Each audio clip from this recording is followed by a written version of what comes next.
Kitchurch. As you can see, we're in the doctor's office today because I'll be having an interview with Dr. Craig Grobler.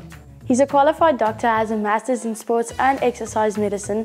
He's currently involved in teaching and in research in sports and neuroscience. Good morning, Zatowi, and welcome. I've asked you a couple of things in the consulting room. I just need to check if you're okay. I need to do an exam. So I'm going to listen to your chest, listen to your heart, check your ears, mouth, teeth, eyes, everything, okay? So I'm going to do a quick exam on you, and my hands are warm, making sure they're warm. Okay, check your eyes. Okay, check down. I'll let the tongue, stick out the tongue for me. Absolutely awesome. The little lymph nodes, I'm feeling for lymph nodes there. If your hands, you can stretch your hands out for me. Absolutely awesome. Turn it around. Nice. Good. Okay, now I'm going to listen to your heart firstly. Love dub. That's the sound I'm trying to listen to. Love dub. Strong heart. Love dub. Love dub. Good. Okay, then I'm asking you to breathe in and out for me, okay? In and out. In and out. Nice. Absolutely awesome. Nice. In and out.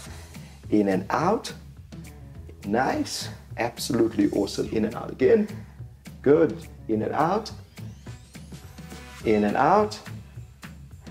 In and out. Healthy lungs. In and out. Awesome. In and out. Good stuff. Thank you so much for seeing me today. I have a few questions for you to answer. You are welcome, Zatowi. It's my pleasure indeed. So, Dr. Craig, I saw you on stage on Sunday. And how long have you been serving in the band? I've been in the band since 2014, and this year is 2024, which means I've been there for 10 awesome years. Wow. Yeah, no, wow. Wow, okay, so Dr. Craig, why did you decide to join the band? Okay, I love music, I love singing and dancing, although I can't dance, but I love singing. And I stepped into CRC in 2014. And I heard the band and I heard the music. Everything was like, wow, the excellence from the time you move into CRC. The excellence is amazing. And since then I thought, shucks, I want to be part of that excellence and being part of that awesome band. It sure looks like you have a lot of talents, Dr. Craig. How did you know you wanted to become a doctor? Yes, Zoe. When I was 8 years old, I was in hospital undergoing surgery. And while I was lying there, I saw the surgeons come past, and they looked so smart. And they were actually smart. And when I saw them, I thought one day I want to be a doctor as well. And I went home. I was discharged from hospital, and discharged home. And my family, I went to my family. I was excited, and I said to my family, I want to be a doctor one day. And they looked at me, but you stutter. How can you be a doctor? Because doctors need to be able to speak.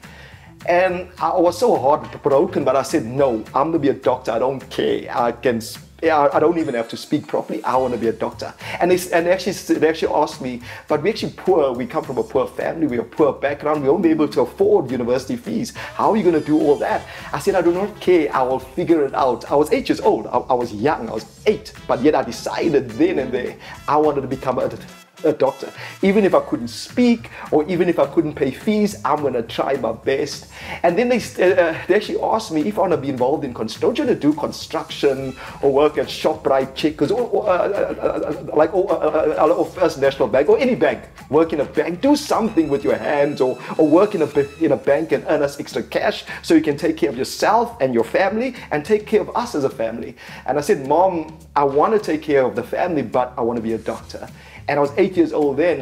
And after a few years, I got because we were poor, we didn't have any food, so to live on the street. We went to live on the street. So I was living in the street, lying there under cardboard boxes. And from church, this some person from church came and she told me about Jesus. And she asked me to come to church, and I went with her to church. And when I grew up, in the time I grew up, the church was 4 hours long. So I would sit there entwined by the fact that I could listen to this music and a pastor preach. I fell in love with church, and I fell in love with Jesus at that point. And then I knew I can do all things through Christ who gives me strength. Wow, Dr. Craig, that was a really powerful story. Thank you, sir. How did you get into university so you could study to be a doctor? And how long did you study for? Yes, that's an absolutely awesome question. I realized that I had to work extremely hard because like the would take a few students. Universities only take a few students to get into medical school. And you compete with everyone in South Africa because there are only a few medical schools in the country. So I knew I had to work extremely hard in order to get into medical school. So I used to do maths and science every single day. Maths every single day, reading every single day. Weekends I would read, evenings I would read. When there's no electricity, under candlelight, yes, which was hard, under candlelight I would read. And I also had to prepare because I came from, as I said, I came from a poor background, and my family they couldn't afford the university fees. So I knew I had to apply for bursaries. That means I had to work extremely hard, not just to get into university, but to apply for bursaries as well. And I needed to complete the applications, and to fill in applications also cost money. So I had to work on weekends as well, just to earn extra cash so I can pay for these application fees. So it was a hard journey, but I knew what I wanted to do. I was convinced that is God's calling on my life. And I had to work hard in order to achieve it.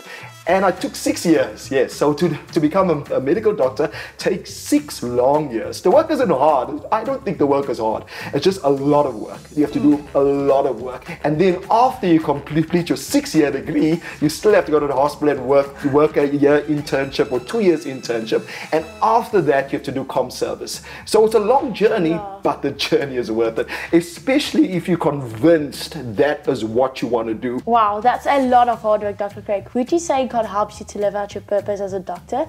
Yes. When I was actually at medical school, remember a speech problem. I still had a speech problem. I had to talk.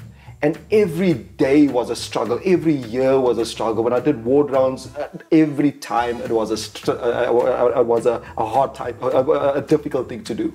But I knew that I could do all things through Christ who gave me the strength. I completed medical school in a time, did my internship, still a struggle as a medical doctor, having to talk to patients all the time, and sometimes you can't speak, you feel embarrassed, you're stuttering throughout it, but I can do all things through Christ who give me strength, and He took me through all that.